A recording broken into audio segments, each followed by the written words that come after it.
He thought the stage was his. He forgot I designed it. He brought his secret and his lover. I brought our legal team and the rival CEO. When the spotlight hit, he thought I would crumble. But he didn't know I had read his script and rewritten the entire ending. My name is Eliza. I'm 38 years old, and for the last several years, my entire identity has been poured into my job as the product marketing director at NovaCore Dynamics. We're one of the top tech firms here in Austin, Texas, and I am good at what I do. But this week was different. This was the final stretch before the launch of Aura. Aura wasn't just another software update.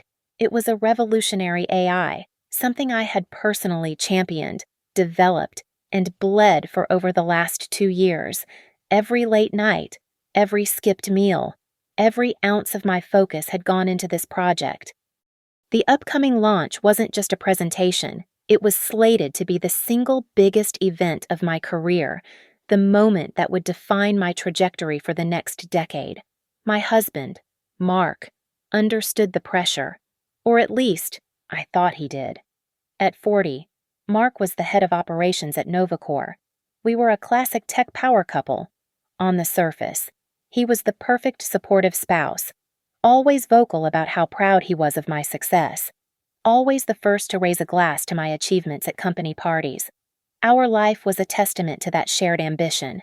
We lived in a sleek, modern penthouse with floor-to-ceiling windows that overlooked the glittering downtown Austin skyline.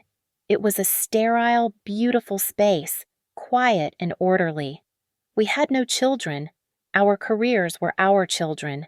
We'd made that choice together, dedicating ourselves completely to the climb up the corporate ladder.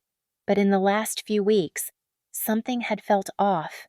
Mark was distant, his mind clearly elsewhere. His late meetings started piling up, sometimes 3 or 4 nights a week. He, who used to leave his phone lying carelessly on the kitchen counter, now guarded it with a strange intensity. It never left his pocket, and it was always screened down on the nightstand. I told myself it was just the stress. It had to be. This launch was massive for him, too. As head of operations, Mark was responsible for the entire back end of the event, all the logistics, the complex server loads for the demo, and the physical security for the convention center. It was a monumental task. Of course he was on edge. Who wouldn't be? We were both running on fumes, operating on caffeine and adrenaline. Then, one evening about a week ago, he came home with a small velvet box. Inside was a diamond necklace, far more expensive than anything we'd normally buy on a whim. "To celebrate your success," he said, his voice smooth as he fastened it around my neck. His fingers felt cold against my skin. I remembered standing in front of our bedroom mirror, touching the stones. It should have felt wonderful, a celebration of everything we were working toward. Instead, a strange, hollow feeling settled in my stomach. It felt like a transaction, a forced gesture. It didn't feel like a celebration. I pushed the feeling down, burying it under the mountain of tasks still on my plate. I was exhausted, sleeping maybe 4 hours a night. My entire focus was locked on the launch. I couldn't afford to be paranoid. I couldn't afford to analyze the strange tension in my husband's shoulders or the unfamiliar silence that now filled our beautiful apartment.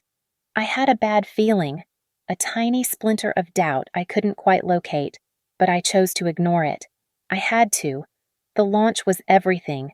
I had no idea how right I was. It was Tuesday, 3 days before the launch. Everything was finalized: the staging, the lighting, the press list, except for one critical piece. I needed to run a final high-capacity stress test on the live Aura demo. It was a non-negotiable final step. If the demo crashed on stage, 2 years of work would evaporate in front of the entire tech industry. To do that, I needed the full server logs from the past 48 hours, just to monitor the system's behavior under the kind of load we expected. Those logs were under Mark's control. As head of operations, his team managed the core infrastructure. I pinged him on the internal system. "Need access to the demo server logs for the final stress test," I wrote. The reply was almost immediate. "Can't right now. System is undergoing a critical security patch. We'll push it to you when it's clear. I stared at the message. A security patch. 3 days before launch, freezing out the project lead. It was unheard of. We were supposed to be in a total code lockdown. No new patches unless it was a catastrophic building is on fire failure. Mark, this can't wait, I replied. The test is critical. He responded, it's a high-level ops issue. Eliza, trust me. I'll handle it. Focus on your speech. Trust him. The request was reasonable, but his denial was illogical. It wasn't just illogical, it was a roadblock. This delay was putting the entire launch in jeopardy. Frustration, sharp and hot, burned through my exhaustion. I didn't have time for this. I was the project lead. I had level 1 administrator privileges, a clearance even higher than his on this specific project. I didn't need his permission. I just needed him out of my way. I logged directly into the operations backend, using my administrative override. The system mainframe opened up. I navigated toward the demo server directories, but as I ran the root diagnostic, something caught my eye. An anomaly. A partitioned drive, hidden and heavily encrypted, sitting on the same server stack as the Aura demo. This shouldn't be here. It wasn't part of the launch infrastructure. It wasn't part of any standard operations protocol. It was a rogue element. My pulse quickened. This was the security risk, not some phantom patch. Using my access, I isolated the partition and began running decryption protocols. I was a marketer. Yes, but you don't lead a flagship AI project for 2 years without learning your way around a command line. It took me 20 minutes, but the encryption finally broke. The partition wasn't holding code. It was holding deleted internal chat logs. My stomach hollowed out. I opened the first file. The logs were between 2 user IDs, Mark, and an account named C Creative. My fingers flew across the keyboard. I cross-referenced the C Creative handle with the company directory. The profile popped up instantly.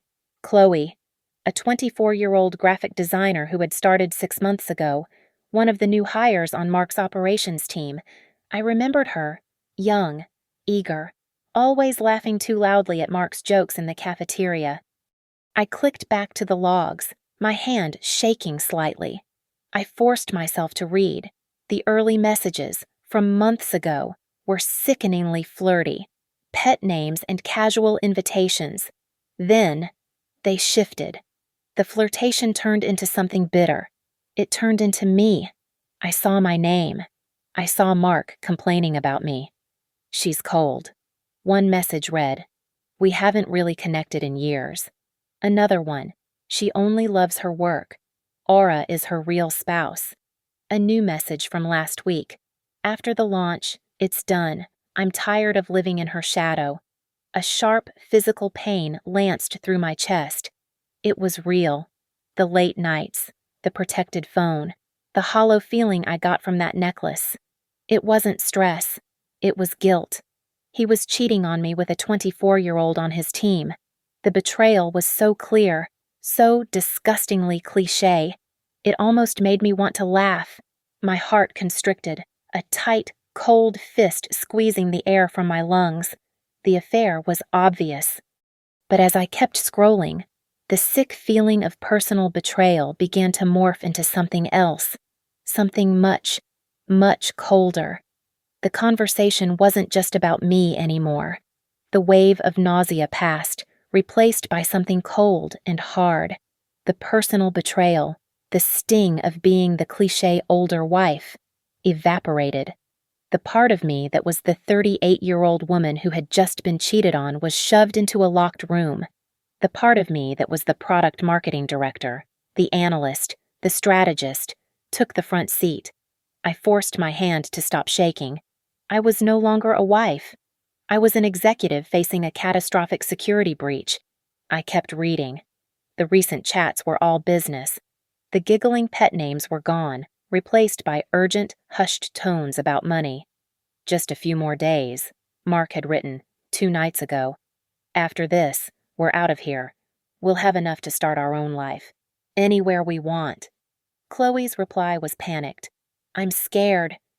"Are you sure this will work?" What if they catch us? They won't. Mark had typed. She's too busy with her spreadsheets and her victory lap. I'm handling all the security. It's perfect. Just make sure the final transfer is clean. What transfer? My mind was moving faster than my eyes. I jumped from the chat logs into the server's raw access logs, cross-referencing Mark's user ID with the timestamps from his messages. My breath caught. Using his top-level operations clearance, the very clearance he was using to block my stress test, he had systematically accessed, isolated, and compressed the core modules of the Aura source code, the predictive engine, the adaptive learning algorithm, the things that made Aura revolutionary. He had stolen my project. He was too smart to send it himself. He had given the compressed package, undoubtedly on a drive, to Chloe. I tracked her user activity for the same time period. She had taken that massive, complex data file and disguised it, embedding it within a dummy portfolio of high-resolution graphic design files. My life's work, hidden inside a folder of logos and mock-ups. From there, she had uploaded the entire package to a private, non-corporate server. My fingers were ice, flying across the keyboard. I had her credentials. I accessed her corporate email logs. I didn't need to search long. I was just looking for the recipient of that server link. I found it. Sent 5 days ago. The email address wasn't one I knew personally, but the domain name made my stomach clench.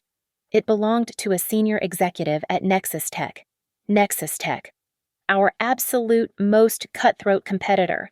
The company we were trying to render obsolete with this launch. The realization hit me with the force of a physical impact, knocking the air from my lungs. This wasn't a sordid, pathetic affair. This was industrial espionage. This was a federal crime. My husband, the man I shared a mortgage with, the man I had built my life alongside, was selling me out. He was selling my project, my 2 years of sleepless nights, the entire future of NovaCore, for a payout and a chance to run away with a girl barely out of college. The launch. It wasn't my triumphant moment. It was a trap. Nexus Tech was waiting. They were letting me do all the work, build all the hype. They would let me stand on that stage and unveil Aura. And then, perhaps days or even hours later, they would launch their competing product, built entirely on my code. They would crush us in the market, claiming we had somehow stolen from them or simply burying us with their superior resources. If they managed to launch first, NovaCore would be finished, we would be bankrupt. And the necklace, that heavy, expensive diamond necklace still cold against my skin. The hollow feeling I'd had wasn't intuition, it was revulsion. It wasn't a gift to celebrate my success. It was a gift of guilt, a pathetic attempt to buy his own peace of mind. Or worse.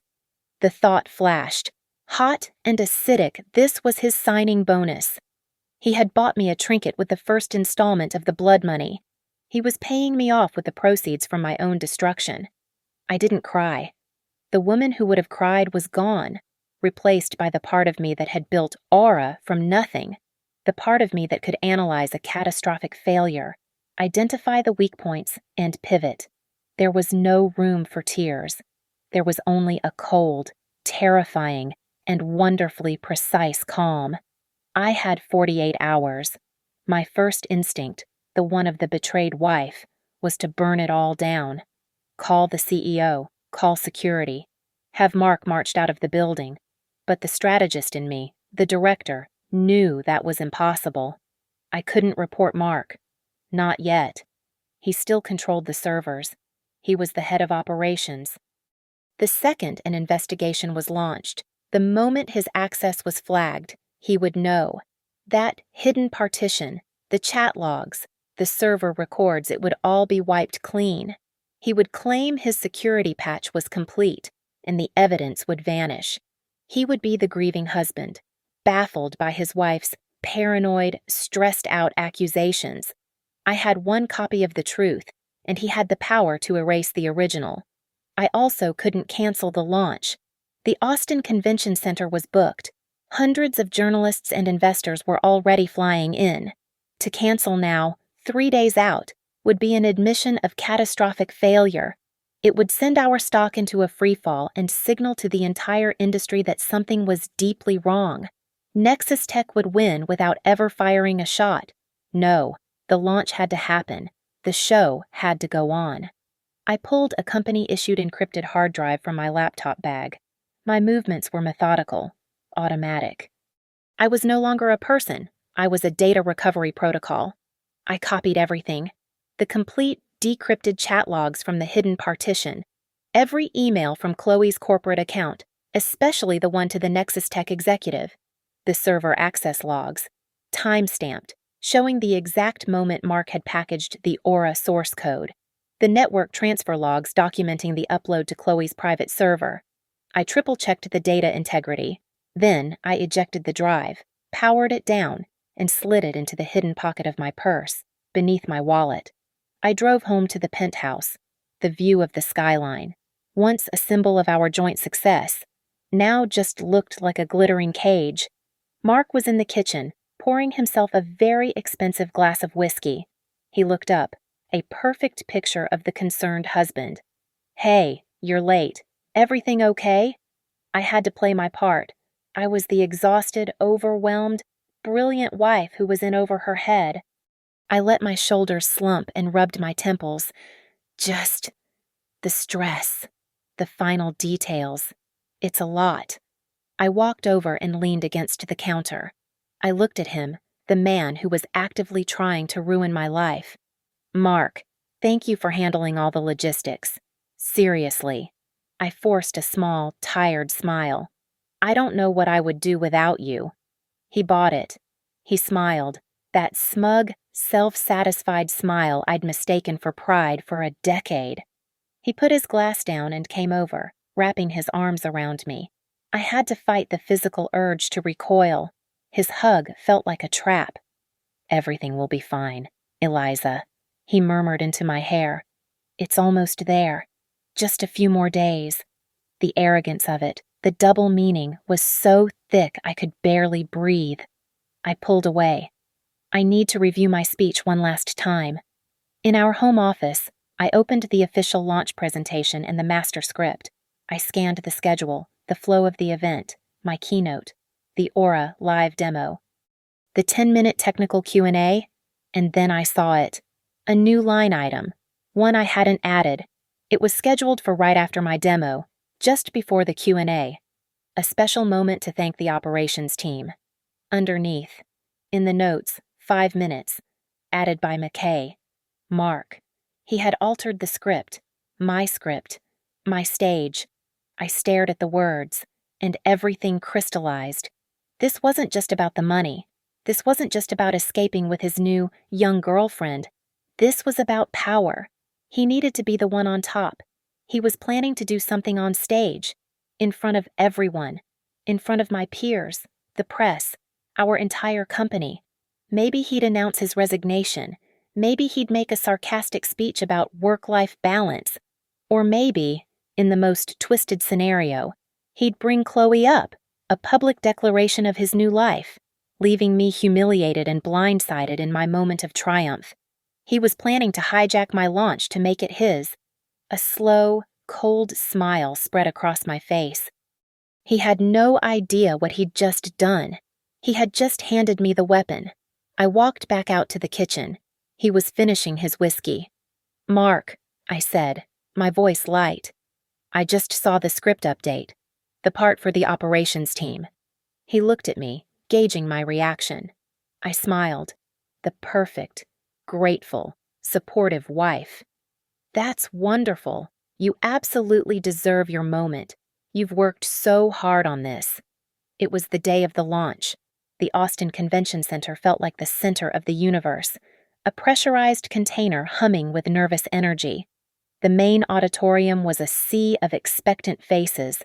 It was completely packed, shoulder to shoulder with the most important technology journalists, investors holding the purse strings of entire venture capital firms, and partners who had bet their next quarter's success on our software.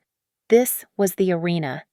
I moved through the backstage chaos, a single point of calm in the storm.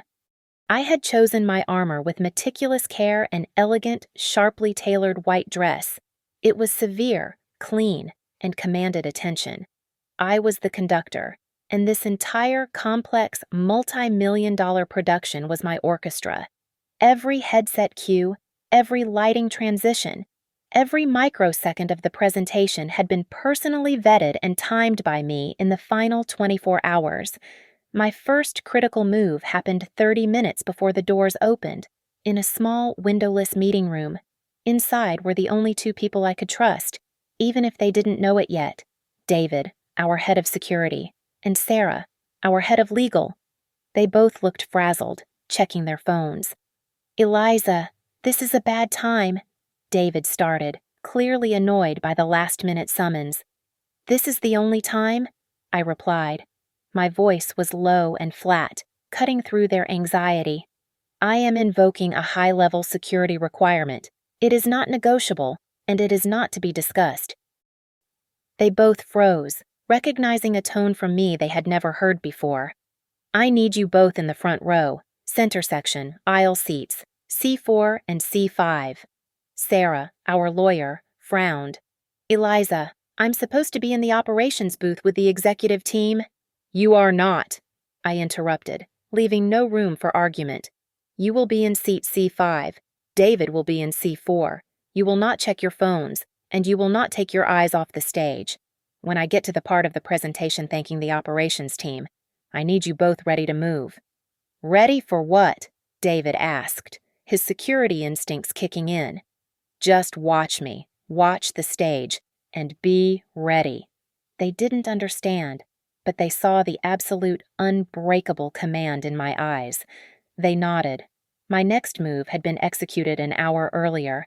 I had sent a personal, last-minute VIP invitation directly to Evelyn Reed's private email. As the CEO of Nexus Tech, she was my shark, the one circling in the water. The message was short, a calculated taunt. "Evelyn, a prime seat in the front row has just opened up.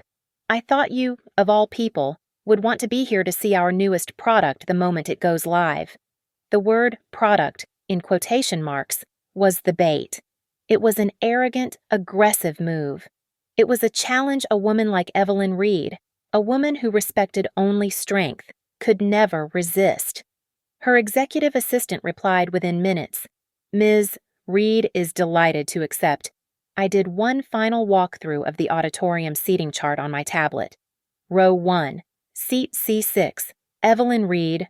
Row 1, seat C5, Sarah, Novacor's head of legal, the predator, seated right next to the executioner. It was perfect. 10 minutes to showtime.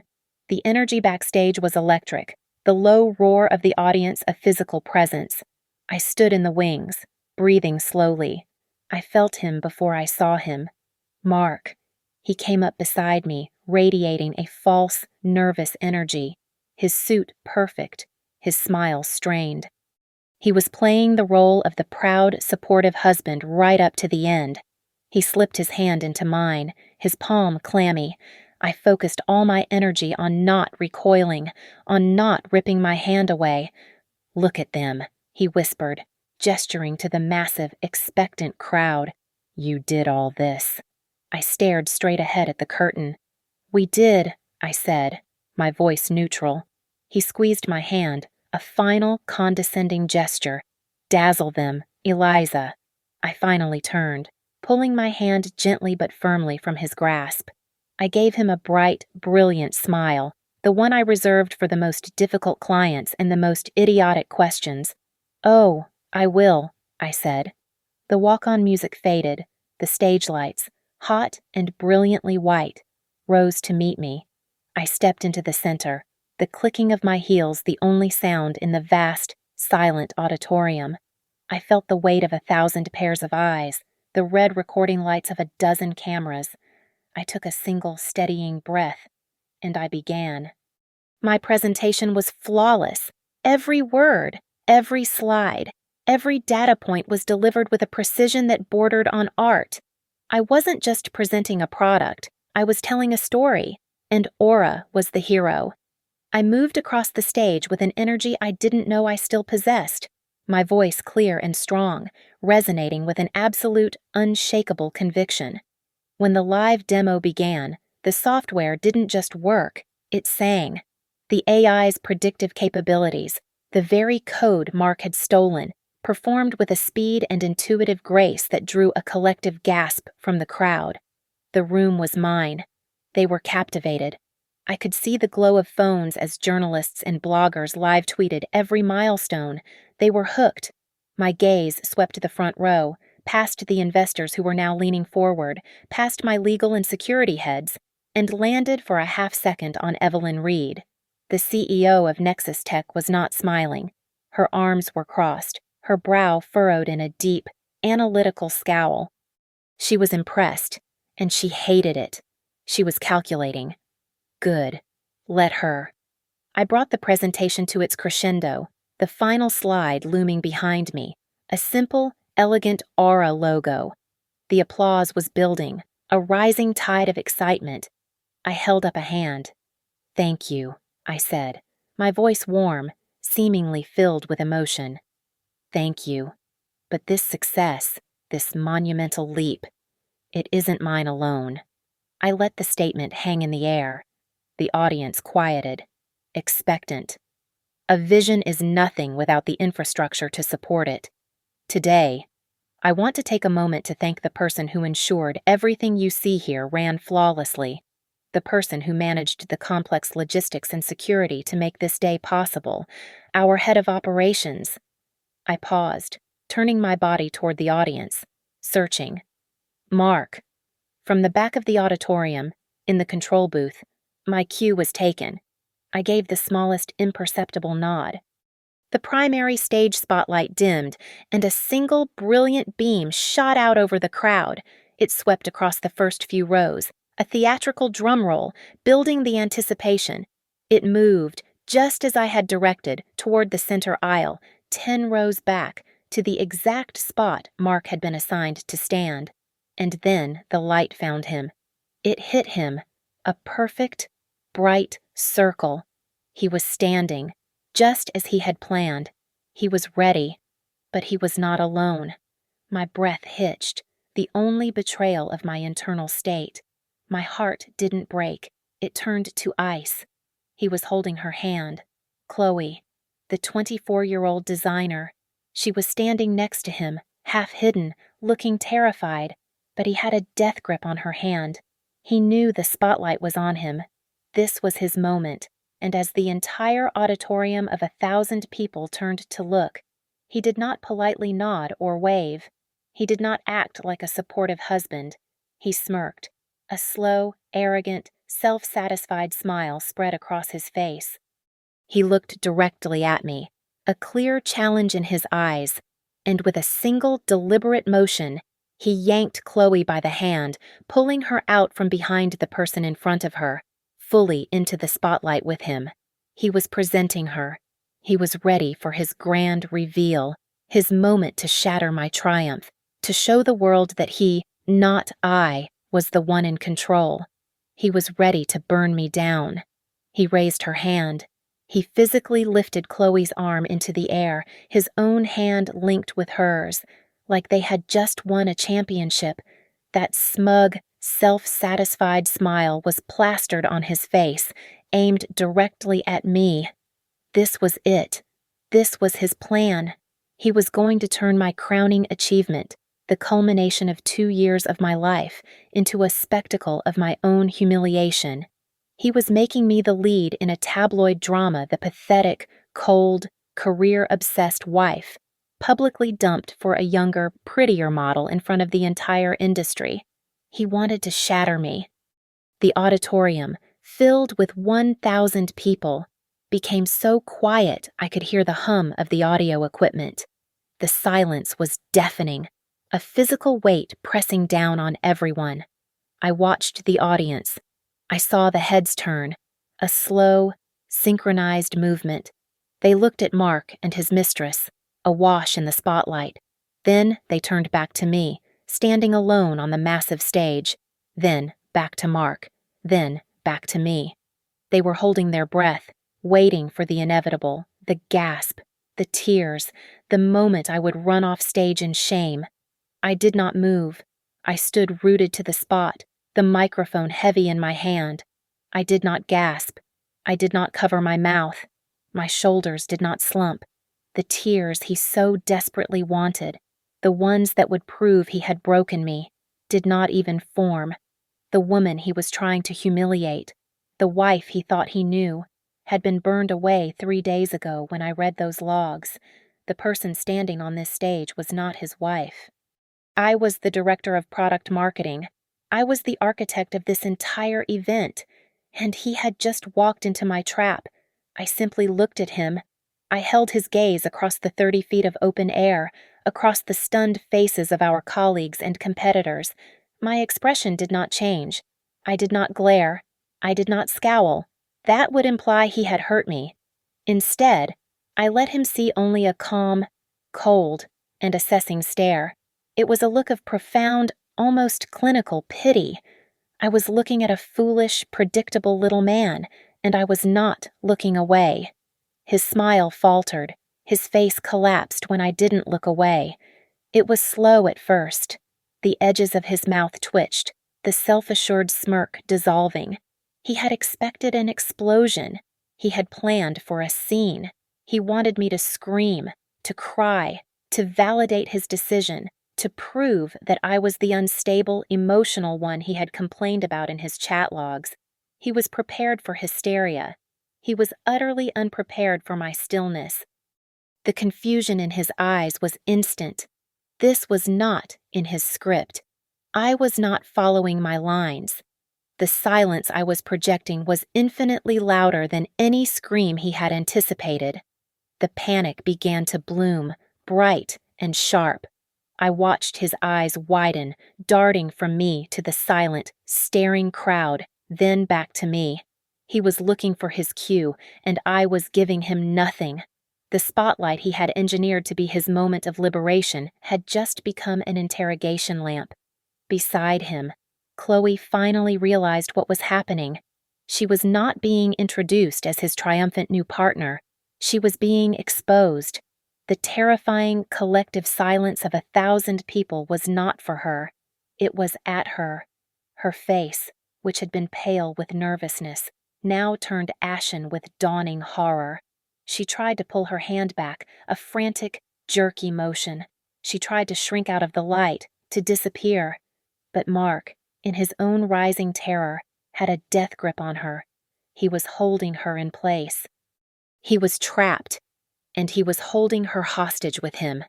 His arrogant smile was gone, replaced by a frozen mask of absolute, abject panic.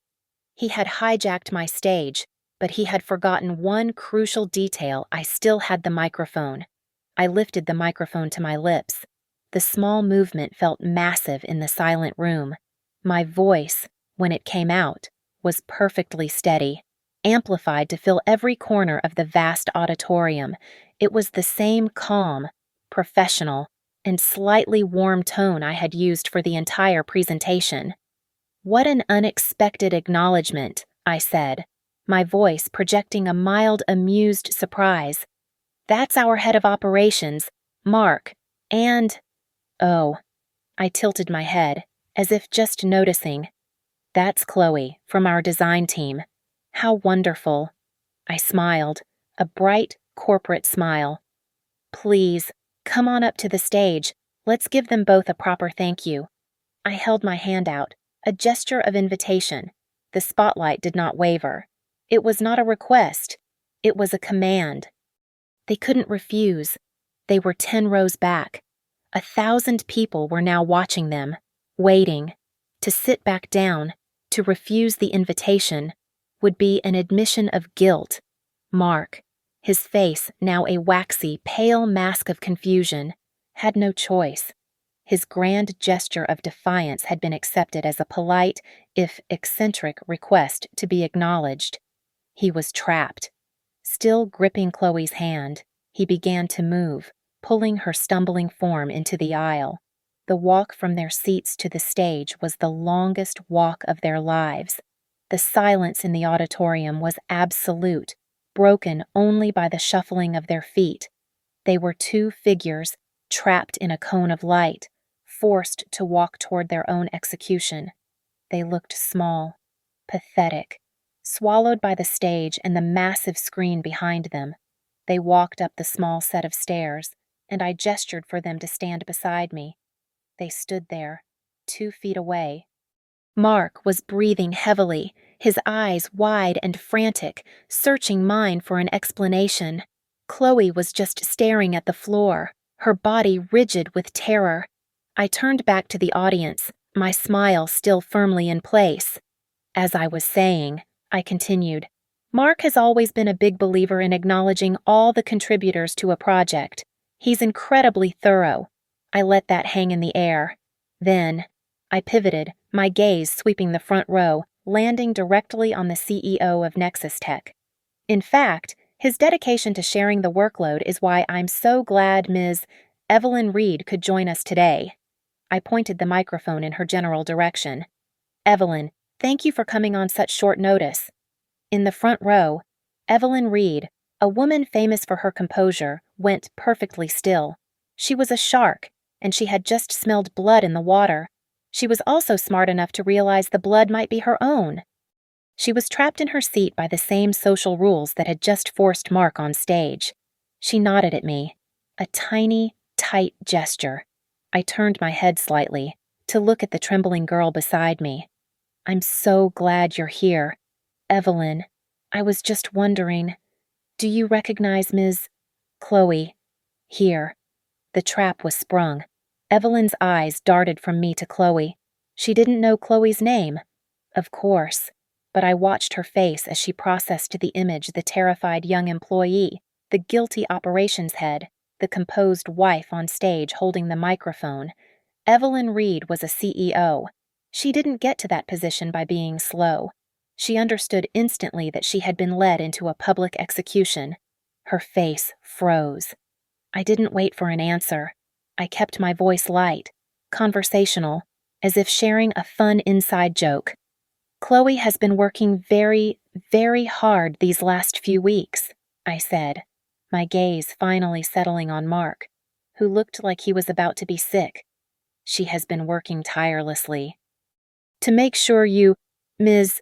Reed, received an advance preview of Aura. The words dropped into the silent auditorium like stones. The implication was unmistakable, precise, and lethal. Evelyn Reed's face, which had been frozen, turned a stark, blotchy white. The professional scowl was gone, replaced by the naked, unfiltered look of a person who had just been caught.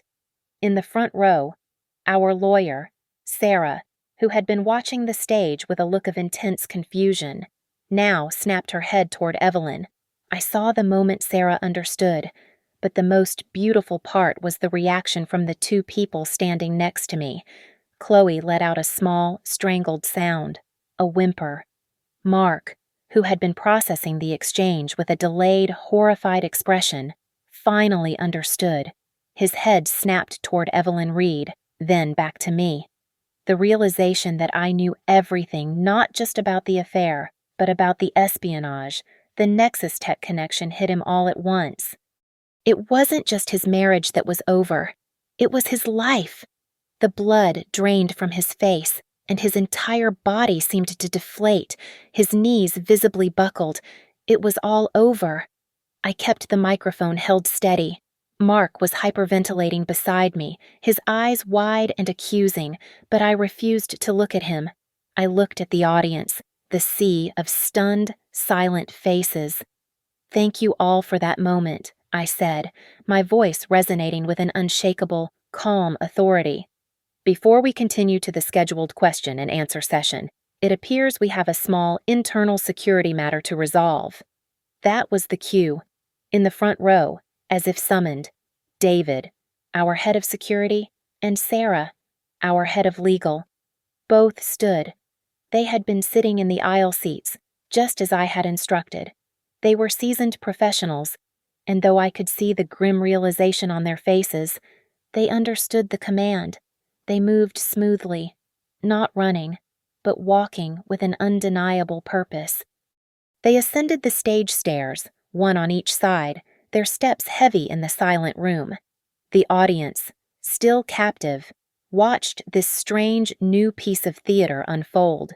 David, a broad, imposing man who looked more like a bodyguard than a tech executive, came to a stop on Mark's right. Sarah, sharp, impeccably dressed, and radiating a legal chill that could freeze fire, stopped on Chloe's left. They did not touch them, not yet. They simply stood there, flanking them, cutting off any possibility of escape. They had become the bookends to my two traitors. The trap was now visibly, physically closed. The presence of the security chief and the general counsel finally, fully, shattered Mark's paralysis. The reality of what was happening, that this was not a simple marital spat, but a corporate execution, slammed into him. "Eliza," he hissed, his voice a frantic, choked whisper that the mic didn't catch. He took a half-step toward me, his hands raised. "Eliza, what the hell are you doing? Stop this. This is a misunderstanding. This isn't real." David's hand shot out, not to grab Mark, but to block his path, a human wall. I did not flinch. I did not even step back. I simply turned my head, angling the microphone to catch his panicked voice and my cold, clear reply. I looked him directly in the eyes, the first time I had truly looked at him since he stepped on stage. "What am I doing, Mark?" I asked, and my voice echoed, amplified, throughout the entire auditorium. 1,000 people heard every syllable. "I am launching my product." I paused, letting the words hang, then turned slightly to address him fully. "And you are being arrested for industrial espionage." The words hit the room like a physical shockwave. Behind me, I heard Chloe let out a genuine high-pitched sob, a sound of total surrender. David no longer needed to be subtle. He took Mark's arm in a firm, unyielding grip. Mark tried to rip himself free, his composure, his arrogance, his entire life evaporating under the hot lights. "You can't," he yelled, his voice cracking, pathetic. "You bitch, you can't." Sarah, on the other side, simply placed a hand on Chloe's shoulder. The young woman crumpled, not fighting, just dissolving into tears. The auditorium exploded. The silent, stunned audience erupted into a cacophony of noise. The journalists, who had been respectfully silent, were now on their feet. I saw flashes, dozens, hundreds of them. The pop, pop, pop of cameras. People were shouting. In the back, the main doors opened as the convention center security, called by David 10 minutes ago, began to enter, creating a visible barrier. This was the controlled chaos I had planned. I turned away from the pathetic, struggling form of my husband. I turned back to the audience, to the cameras, to my investors. I held up my hand, the same gesture I had used to quiet them before my demo. "Ladies and gentlemen, please," I said, my voice cutting through the noise. The room quieted, just slightly. My apologies for that brief interruption. I gave them a small, tight, professional smile. As you can see, Novacore Dynamics takes the protection of its intellectual property extremely seriously. I let the words land, letting them understand that they had just witnessed not a failure, but a demonstration of absolute, ruthless strength. "We thank you for your understanding. Thank you." I clicked off my microphone as David and another security guard began to escort Mark, still protesting and babbling, off one side of the stage. My eyes went to the front row. Evelyn Reed. She was on her feet. She was not running, but she was moving quickly, her face a mask of thunder, trying to slip out of the aisle and escape the building before the lights came up. She thought she was invisible. She was wrong. She made it to the end of the row, but before she could take 2 steps toward the main exit, she was intercepted. Sarah, my brilliant lawyer, had not come on stage. She had remained in the front row, observing. The moment I started my final speech, she had given a small nod to another man in a suit, one of her junior counsels. He stepped directly into Evelyn's path. He was polite, but as immovable as a stone wall. "Ms. Reed," he said, his voice quiet but clear. Sarah was right behind him, having moved up the aisle. "Evelyn," Sarah said, all pretense of professional courtesy gone. "We have a few questions for you." I didn't go to the press reception. I didn't field a single question. I walked off the stage, my heels clicking on the metal, and went directly to the secure conference room on the second floor. The adrenaline was fading, leaving behind that same crystalline, cold calm. I was the last to arrive. They were all waiting for me. Mark and Chloe were seated at a long, polished table, looking impossibly small and pale under the harsh fluorescent lights. Mark's face was ashen, his tie ripped loose at his neck. Chloe was just a ghost, staring at her own hands, tear tracks staining her face. At the head of the table sat Sarah, our head of legal, and two other men from her team I didn't recognize. The room was silent. I walked to the table, stood opposite Mark, and unzipped the hidden compartment in my purse. I pulled out the encrypted hard drive. I placed it on the table. The small plastic rectangle made a loud, definitive clack in the quiet room. "It's all there," I said, my voice sounding flat, even to my own ears. Every deleted chat log, every email between Ms. Chloe and the Nexus Tech executive, the complete server logs showing the exact moment Mark packaged the Aura source code, the network transfer receipts for the upload. Mark's head snapped up. His eyes were bloodshot, frantic. The second he found his voice, he used it to betray someone else. "Eliza, listen to me," he babbled, his voice cracking. "It was her. She set me up. She's been manipulating me for months. She seduced me. She told me this was a way to get your attention. It was so pathetic, so transparently cowardly. I almost felt sorry for him before I could even respond." Chloe, who had been silent, let out a choked, hysterical laugh. "He's lying!" she shrieked, her voice raw. "He's lying! He told me this was his idea. He said it was how he was going to get his promotion. He said you were a cold, unfeeling bitch and that he deserved more. He said we were going to start a new life." "Shut up," Mark roared, lunging forward, but he just slumped back into his chair, a man completely deflated. "That's enough," Sarah said, her voice cutting through the air like a razor. She hadn't even looked up from her notepad. She addressed Mark and Chloe, but her words were for the record. "Mr. Mark, Ms. Chloe, you are both terminated, effective immediately, given the evidence Ms. Eliza has provided, which we have independently corroborated in the last 30 minutes. You will be criminally prosecuted by Novacor for industrial espionage, conspiracy, and theft of trade secrets. You will also be facing a civil suit for damages that will likely total in the tens of millions of dollars. Do not speak. Do not look at each other. You need to call your lawyers." The finality of it hung in the air. This was the end. I looked at Mark. I looked at the man I had spent 12 years of my life with, the man I had built a home with, planned a future with. He was just a weak, greedy, terrified man, and for the first time, I let a single genuine emotion show. "You sold me out," I said, my voice quiet, but it silenced the room. "You sold out this company. You sold out 2 years of my life." "For what?" I looked at him, really looked at him, searching his face for an answer. "For money. For her." Mark just stared at me, his mouth opening and closing, but no sound came out. He had no answer. He had gambled everything, my life and his own, on the idea that I was weak, and he had lost it all in one night. He had nothing left to say.